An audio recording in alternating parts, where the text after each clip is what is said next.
Toyota way number 3. Add value by developing your people. Here are some of the points. Grow leaders from within. Don't outsource. You don't hire managers or leaders from the outside. You grow leaders from within. Now think about it. If you were practicing the new philosophy or the Toyota way and you brought in an outsider to run an operation, there is no way that that person would understand the culture, the practices, the people. There's just no way. There's no way. The only choice you have is to grow the leaders from within. We take the work group or a department, and we find out who is interested in being the leader and if they're capable of being the leader, and we choose them and grow them to become the new leader. From what I understand, in the Japanese, becoming the boss is not about making, $30,000 more than everybody else. It's not that big a move on the cash part, from what I understand. But it's the reason the person goes for the position is because they want to and they're good at it. So there is no way that Toyota could outsource leadership.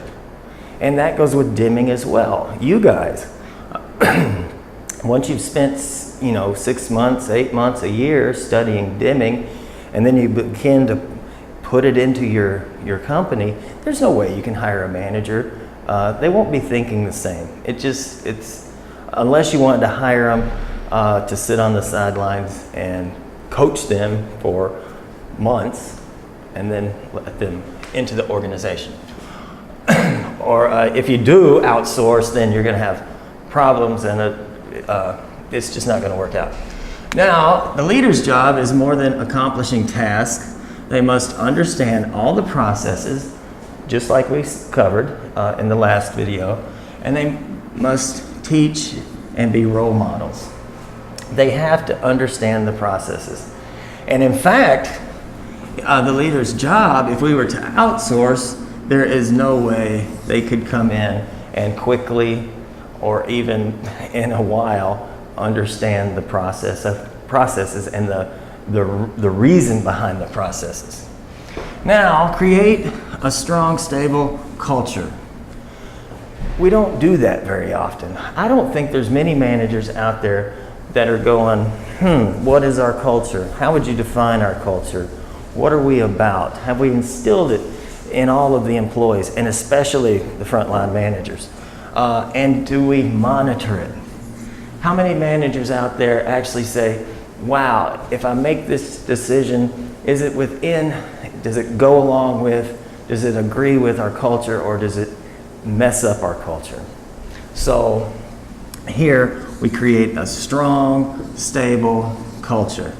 If you were to look at culture toxicity maybe and purity over on this side, we want to be right up here, and we want that to be strong. We don't want to be weak and have it wobble. I would say, generally speaking, culture would be, somewhat toxic, somewhat pure, and it would wobble. Over time, we have the Christmas party, it goes positive, and then it goes back negative, and it wobbles. In this case, with Toyota, we want it to be strong, no wobble. Over time, it stays right there. That's what we're looking for. Train exceptional people. One of the questions about the 96-4 rule that you're posing to me right now is, nothing is the employee's fault. Well, it helps when you start out with people that fit in to the new philosophy or the Toyota way. Train exceptional people and build teams. Next up is quality circles. I'm not sure the article says quality circles, but it sounds like it is quality circles. We get groups of people who are working on quality and helping to build in quality, looking for any way that we can improve. Now, most companies can't do that because A, they have no faith in the employees aren't trained, the employees don't understand the current processes, and employees aren't very smart, so we're not going to listen to their ideas. And we're not going to pay them the 2 hours, 4 hours a week that it takes to investigate and look for ways to better quality. Also here we have, again, the Plan, Do, Study, Act, continuous improvement through small teams of employee volunteers who want to help out the operation. Also here, we're moving outside the traditional company, and they're saying respect your extended partners and suppliers. Not only build supplier relationships, but also challenge them and help them improve. That's unheard of. I don't think we see that not very often, where the company goes to the supplier of the raw materials or labor, the schools, and says, you know, how can you better serve us? We want to challenge you and help you to be more consistent, provide what we need, and think system-wide. So respect your extended partners, supplier relationships, but also with challenges and help. That's very rare. Okay, so if we take this over to Deming, grow leaders from within. He is talking about, this is Deming right here. The mobility of management is a deadly disease, I believe it was. And when the leaders leave the organization, that leaves a void, and if they keep coming and going, we can't maintain a stable culture, and actually then we might have to outsource, bring somebody in. It's just not going to work. Train and grow leaders from inside. Okay, and then right here, the Toyota way, the leader's job is more than accomplishing tasks. They must understand the processes, teach, and be role models. Walk the talk.